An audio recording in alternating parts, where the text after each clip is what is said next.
And with that, we're going to move on to the work group reports. First up is Art Edison. Okay, I will share my screen if I can. There we go. And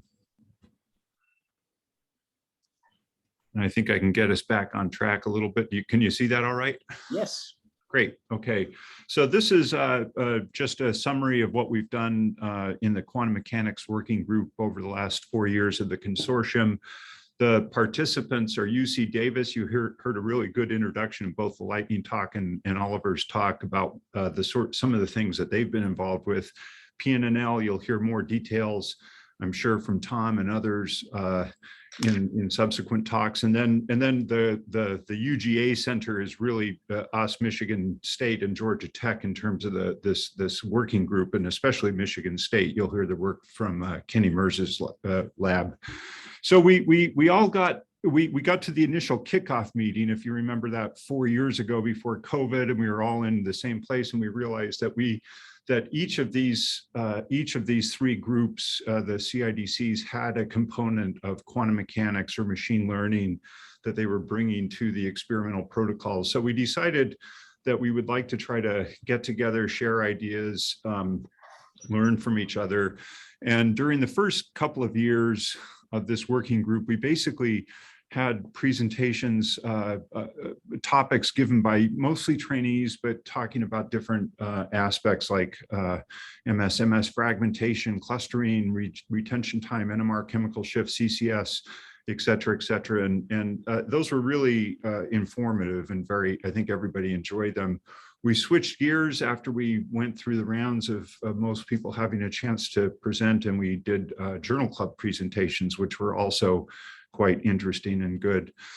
And then as many of you know who've heard updates over the years, we had this, we published a comprehensive review of quantum mechanics and machine learning in metabolomics that came out in Chemical Reviews last year.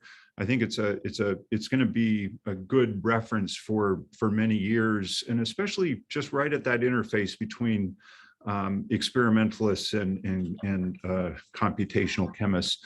So this is just the pretty pictures, or some of the pretty pictures from this, where focusing on these different aspects: MS fragmentation, NMR spectra, IR, collision cross section.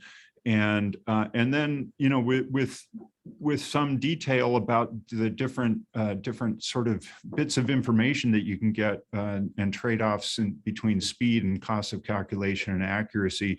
And some of these methods have really gotten quite good, but as many of you know, also quite time-consuming over the years. So, but again, I think that a lot of the information that's in here will be useful for people for several years. So the result of this ended up what we ended up doing as a working group is applying for a supplement to the NIH, which we received. Thank you very much, NIH officials. And we recognized that each of us had developed and published methods from their own CIDC, and we wanted to figure out a way to kind of package these things up and get them out to the world. And so what we're doing, and this is really led by Kenny Merz's group at Michigan State University, they've created now something called the Portal for Open Computational Metabolomics Tools, or POMICS. And this is gathering workflows that have been developed in this consortium, or just other useful open source workflows. Everything has to be open source, and they can tie it together and put it together in this tool. So we're also going to be incorporating work from PNNL sometime in the near future. So I'm going to see if this works. I'm going to try to go to the website there. I guess you can see that, correct? So there's a website. You can just go to pomics.org.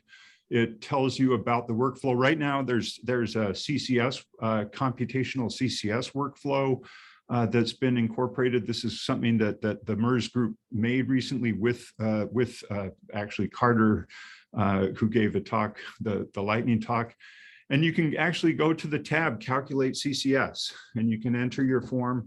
Right now, what this is it's a submission form where you give your name, email address, this other information. All that you really have to provide is the Smiles key in here, and then give them whatever other details you want to do, and send this off. And then so it's pretty simple. You can put in the Smiles information, and then let me see if I can go back. So I think I'm back now. What you get back is an email from one of the team members in the MERS group, and they will give you the results of this calculation. So it's not yet a web-based thing where you just automatically, without any person's intervention, where you get information directly back on your computer. But what happens is that so Susanta in this case received my inquiry, and then he just entered the Smiles string on their computer. Right now, there's the Michigan State University is requiring login and password, obviously, to get into their computational cluster. And so the simplest thing at the moment is just to have Susanta enter the Smiles string in there, and then it'll be the email will be sent back. So when you get an email back, then you get the result of what you've requested, CCS, whatever you've tried to get, plus a zip file with the full computational output from the calculation, from whatever you're requesting. So the next steps are going to be to add an NMR calculation pipeline, which have already been published by that group, and also PNNL has a nice NMR and CCS pipelines that we'll get in there as well.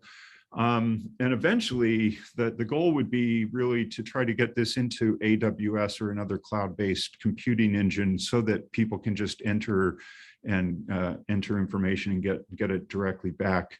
But that's going to take some more funds for additional sustainability and long-term development. But the pieces are in place. And I think the important aspect of this is that it makes it possible to do these kind of calculations if you are not an expert in computational chemistry, if you don't have all of the software on your computer, and you just want to get some values, CCS, NMR chemical shifts. So I think it really opens it up a lot to general use. And that's it. Very good. Question for Art? Work group?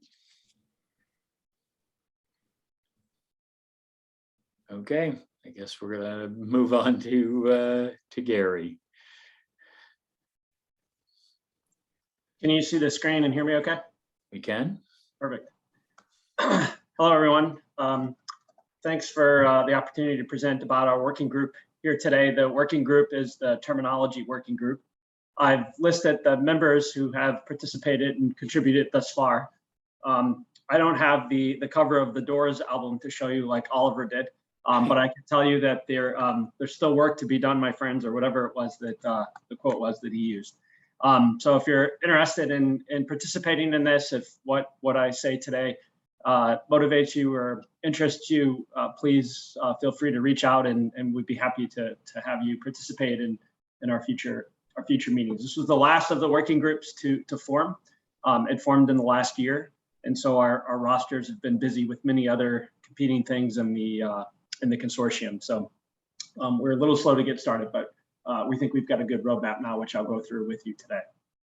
So what I'm going to, let's see if I can get this to advance. What I'm going to present here today, if I can get the screens, there we go, is to provide some motivation and goals of the working group, to provide 2 representative cases of why the working group we think is important, and then provide a 1-slide summary of our future plans and some of the timelines to accomplish those goals. So start with the motivation and the goals. This really started in the early days of the consortium, when we realized that multiple members of the DTC group were using the same terms to mean different things. And this created complexities as you can imagine, and us trying to have dialogue. And this is a group of us who were funded by the NIH for metabolomics projects. So, these are groups that work very heavily in the metabolomics space. And we realize that if we're having issues communicating with one another, that it's likely emblematic of what's happening in the field as a whole, particularly perhaps among those who are less experienced and less versed in metabolomics.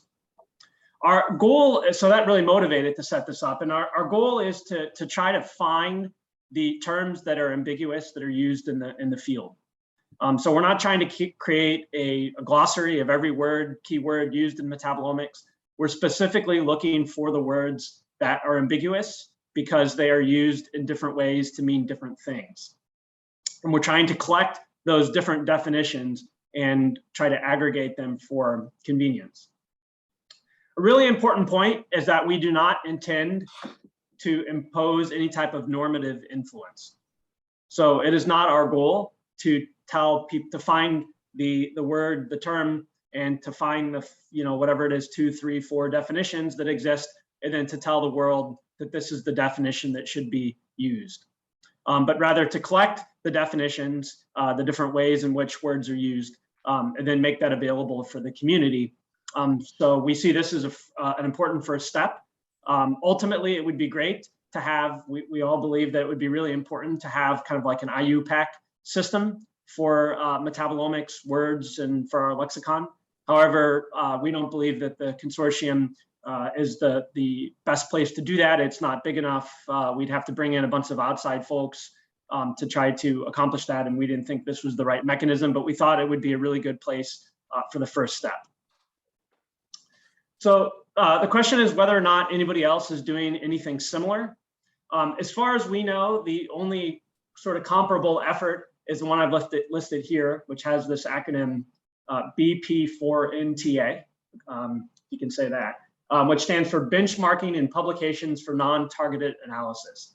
And I've listed the members who are participating in this effort. And you can see them, they're all, those are the academic members. There are some other members from industry who I haven't listed here. I've highlighted Husha Du in yellow because she's also a member of our working group. So that's an advantage that we have inside knowledge and a little bit in terms of what they're trying to do and what their goals are. You can see that they actually have several different objectives, and you can see that a little bit from the tabs up at the top of the website that I screenshotted here. But the one that's most relevant to this working group is the glossary. And I've listed, just taken a screenshot of some of the things that they're doing. So accuracy, analytical sequence, annotation of the feature, and then they've included definitions there. And you can see what some of those definitions are. A couple points to make in differentiating our work from the work of BP4NTA is that we are only focusing on terms that are ambiguous, that are used differently in the field. They're listing lots of terms, as you can see, things like boundary, accuracy, terms that are relevant to metabolomics as a whole. This group tends to be more representative of people who are doing environmental health scientists or exposomics, hence the term non-targeted analysis. And for each term, we're going to provide multiple definitions, as I said, not just list one and say this is the way the world must operate.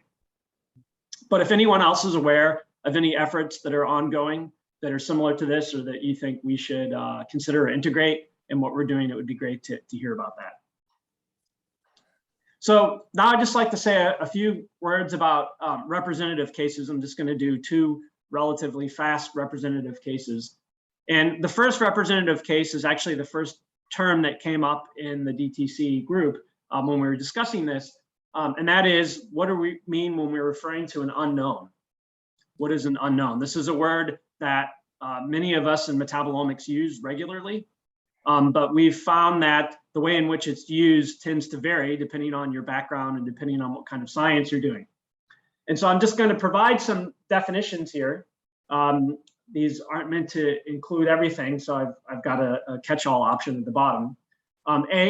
What is an unknown? Is it molecules that are not present in libraries or databases? And actually, you can see one of the things that I've learned from this consortium is how to make presentations. We've had to adjust to the virtual environment throughout the consortium evolution, And Krista has taught a lot of the DTC. Krista's in, I don't know if she's here today, but she's taught a lot of the DTC group how to do these sorts of things. So this is a poll that came up, and appreciate it if you could answer. But what do we mean by an unknown? Metabolites are not present in libraries or databases. Metabolites that have not been yet reported in the literature. Any metabolomics feature that has yet to be identified, or other. And I just ask, if you use the word other, you choose that option that you're prepared to provide some definition. And if it's just a subtle variation, like you don't want to say libraries or databases, you want to say repositories or something like that, then please don't choose other, but pick the one that's most pertinent. So this is also when we get to see how many people are actually listening, because there are supposedly something like 74 people, I think, in this session. And I don't know, Alicia, is it possible to, I can't actually see the results. Mm-hmm. It's we have Yes, 68 people and 34 so far, 35. It's still going up. Have responded. Half so far. Excellent. Yeah. I'd actually be quite curious to see what people say. All right, looks like it's stabled off. C is 66%. 66%. And are the others, how many? 22% for A, 11% for B, and no one brave enough to say D because they would. Yeah. I was counting on that taking the bulk of the 15 minutes. No. Yeah. So it's done quickly in the virtual world now. Yeah.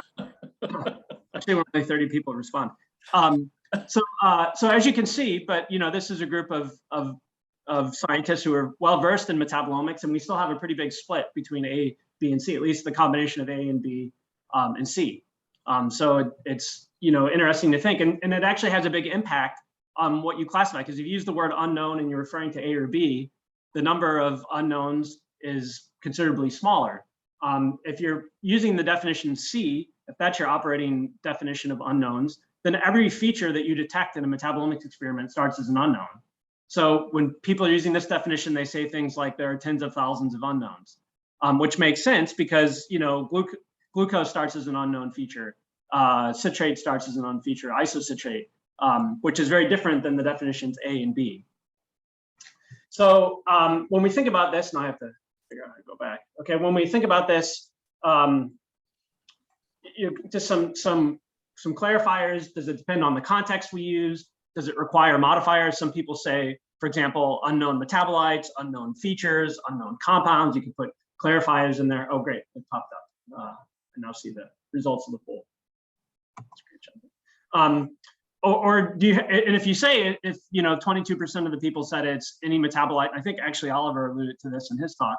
Not in the database, but what database? I mean, is it your in-house library? If your in-house library only has 100 things in it, then it's pretty easy to say that you found an unknown. So these are the types of things that we're thinking about.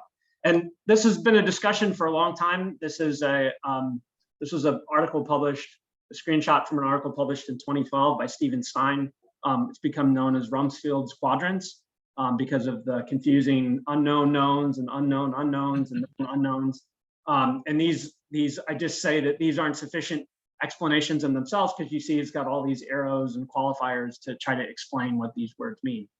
But this is the sort of thing that we're thinking about in the working group. So the second quick example I'll give, and I just have a couple minutes left, is the definition of annotation versus identification. I think most of us would probably agree on what the definition of annotation is, that it has some sort of putative assignment to it, at least with respect to identification. And generally, we think of it as classification of a feature. So it could be a classification of a feature perhaps as an adduct, a type of adduct, as a fragment. It could be as a type of molecule, type of lipid class, et cetera. And that seems like it should be distinct from actually identifying a metabolite. But where things get a little confusing is if you think about the identification levels that were suggested by the Metabolomics Standard Initiative, and this is just a screen grab that I took from a recent paper from the Reisdorfs in 2019, where we have level 4, 3, 2, and 1, with level 1 being the highest. You can see that level 2, even though we call it a level 2 identification, it actually looks a lot like an annotation. In fact, Nicole here actually says that it's an annotation. So that leads to some confusion as well. So Just ending here with some future plans and timelines. These are the words that we are attempting to tackle in the working group. Like I said, I've shown you some of the things that we've discussed for a couple of the terms. We haven't yet got to the writing stage, but if there are other words that you think should be included and you want to participate, please come along and discuss, or if you just want to send them to me and have the working group think about them, that's fine too. We're debating whether or not we should only focus on the important terms, but ultimately we do want to get this wrapped up and hopefully submit a white paper on the different definitions here in this calendar year. So with that, thanks to everyone, and I think I used just about all the time. Thank you. Oh, you have a few minutes. I think it's 2:30. You have a few minutes. We have a couple of questions, and I do want to ask a question. Sure. So, in thinking about the terms that you're willing to tackle and discuss and work on, you also want to be pushing out terms that are well defined in other disciplines. Is that correct? So, if there are informatics terms or statistical terms or even analytic chemistry terms that are settled, they should not be redefined in this community. Is that's sort of the thinking here?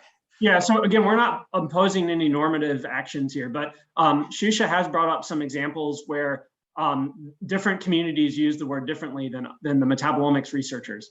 And so we are, for example, disclosing that and saying, this is a word that's used by these other communities according to X, Y, and Z, but in metabolomics, be careful because sometimes people use it to mean this other. I see it. Exactly. Yeah. So actually, if there's anything on the list that you think we've left out, Mike, please shoot it over and we'll try to incorporate it.